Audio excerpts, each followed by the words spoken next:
ඈත අහසේ වලාකුළු අතර තියෙන හරිම සීතල ලිස්සන වීදුරු කන්දක් උඩ ලස්සන කුමරියක් හිර වෙලා හිටියා.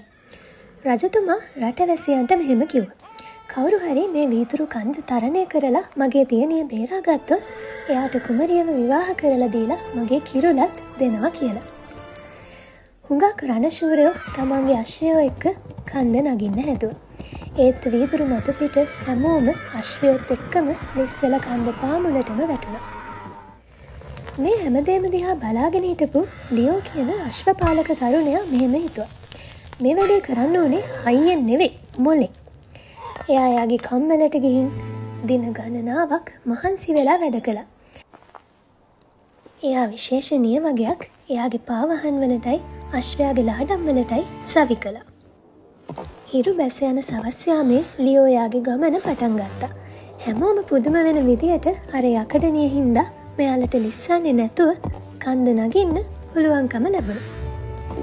හැබැයි කන්ද මැද හරියට යනකොට ලොකු රන්වන් රාජාලියෙක් ඇවිත් ලියෝටයි අශ්වයාටයි පහර දෙන්න පටන් ගත්තා. රාජාලියා එයාලව කන්දෙන් පහළට තල්ලු කරන්න හැදුවත් ලියෝ අශ්වයාගේ බෙල්ල තදින් අල්ලගෙන නොසැලී සිටියා. අර රාජාලියත් එක්ක සටන් කරලා ලියෝ හොඳටම හෙම්බත් වෙලා හිටියේ. ඒත් මීදු මස්සෙන් කන්ද මුදුන දෙස බලපු ලියෝට එක පාරටම තමන්ගේ ඇස් අදහගන්න බැරි වුණා. රන්වන් පාටින් බැබලෙන කුමරිය කන්ද මුදුනේ ඉන්නවා එයා පළවෙනි වතාවට දැක්කා. ඒ දැක්ක ගමන් ලියෝගේ හිතට දැනුනේ පුදුම සතුටක්. එයා හරිම සතුටට පත් වුණා. ඉතින් අන්තිමේදී ලියෝ කන්ද මුදුනටම ගියා. බය වෙලා සීතලේ ගැහි හිටපු කුමරියට එයා අරගෙන ආපු රත්තරන් ඇපල් ගෙඩිය දීලා ලියෝ එයාගේ ආදරය ප්‍රකාශ කළා. ලියෝ කුමරියගේ අතින් අල්ලගත්තා. ලියෝ කුමරියගේ අත අල්ලගත්ත ගමන්ම මුළු වීදුරු කන්දම එක පාරට ලස්සන පලිගු මාලිගාවක් බවට පත් වුණා. මුළු රාජධානියම ආලෝකමත් වුණේ හරියට මැජික් එකක් වගේ. ලියෝ සහ කුමරිය රජකමට පත් වුණා.